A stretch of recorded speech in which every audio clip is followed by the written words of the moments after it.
آئی ہیں۔ تکبر کی 3 قسمیں ہیں۔ ایک قسم ہے رب کے مقابلے میں تکبر کرنا، دوسری ہے رب تعالیٰ کے رسولوں کے مقابلے میں تکبر کرنا، اور تیسری ہے عام لوگوں کے مقابلے میں تکبر کرنا۔ اب یہ 3 قسمیں ہیں، ان کے جو حکم ہیں، ان کے جو احکامات ہیں وہ علیحدہ علیحدہ ہیں۔ پہلی جو صورت ہے رب تعالیٰ کے مقابلے میں تکبر کرنا، کہ جس طرح فرعون نے کہا تھا انا ربکم الاعلی، فرعون نے کہا تھا کہ میں تمہارا سب سے بڑا رب ہوں۔ یعنی جب حضرت موسیٰ علیہ السلام نے مسلمانوں کو، بنی اسرائیل والوں کو دعوت دی کہ تم اللہ تبارک و تعالیٰ کی طرف آ جاؤ، فرعون کو بھی کہا کہ تم رب نہیں ہو بلکہ رب تعالیٰ جو ہے وہ ایک ہے، جو رب العالمین ہے، جو اللہ پاک ہے، تو آگے سے وہ تکبر کرتے ہوئے اپنے آپ کو بڑا سمجھتے ہوئے کہنے لگا کہ انا ربکم الاعلی، کہ میں تمہارا سب سے بڑا رب ہوں۔ تو فرمایا یہ جو تکبر ہے، یہ جو بڑائی ہے، فرعون نے رب کے مقابلے میں کی تھی کہ اپنے آپ کو رب سے بڑا کہا تھا۔ تو فرمایا رب کے مقابلے میں تکبر کرنا یہ کفر ہے، بندہ کیا ہو جاتا ہے؟ کافر ہو جاتا ہے۔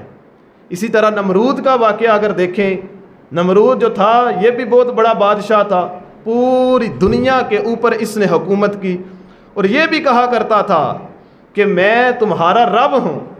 اس نے بھی رب کے مقابلے میں تکبر کیا تھا، اپنے آپ کو بڑا سمجھا تھا۔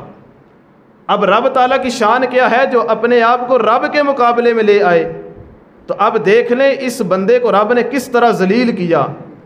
مچھر ایک چھوٹا سا ہے، اس کے ناک کے راستے سے اس کے دماغ کے اندر چلا گیا، اور یہ اس قدر مچھر اس کے دماغ کو کاٹتا تھا کہ اپنے سر کو دیواروں کے اوپر پٹک کے مارتا تھا۔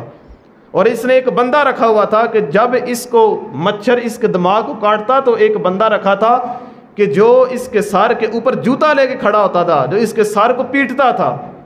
اتنی تکلیف اس کو ہوتی تھی، اور کہتا تھا کہ میں تمہارا رب ہوں، میں رب کے مقابلے میں تکبر کر رہا ہوں۔ تو رب تعالیٰ نے کس طرح اس کو ذلیل کیا اور ایک مچھر کے ذریعے اس کو موت دی۔ تو جو بندہ رب کے مقابلے میں تکبر کرتا ہے، اپنے آپ کو رب کے مساوی لے آتا ہے، رب کے برابر لے آتا ہے، تو بندہ کافر ہو جاتا ہے، مسلمان نہیں رہتا۔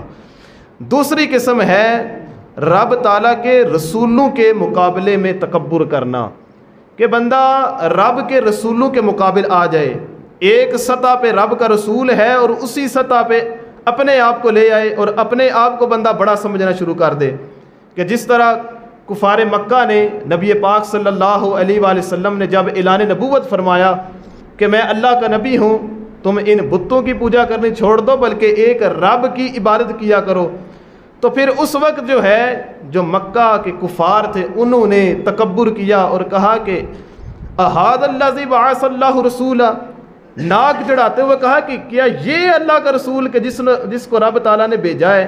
معاذ اللہ حضور کی ذات کے اندر نقص بیان کیا، کیا یہ بندہ ہے کہ جس کو رب تعالیٰ نے رسول بنا کے بھیجا ہے؟ جس طرح آج ہم جو ہیں لوگوں سے کلام کرتے ہیں، ناک چڑھا کے کسی کو نیچا دکھانا ہو تو کلام کرتے ہیں، تو اس طرح انہوں نے کہا کیا یہ وہ بندہ ہے کہ جس کو رب تعالیٰ نے رسول بنا کے بھیجا ہے؟ تو فرمایا یہ جو ان کا تکبر تھا، اپنے آپ کو بڑا سمجھنا تھا، یہ رب کے رسول کے مقابلے میں تھا۔ تو جو بندہ رب کے رسول کے مقابلے کے اندر تکبر کرتا ہے تو وہ بھی بندہ کیا ہو جاتا ہے؟ کافر ہو جاتا ہے، مسلمان نہیں رہتا۔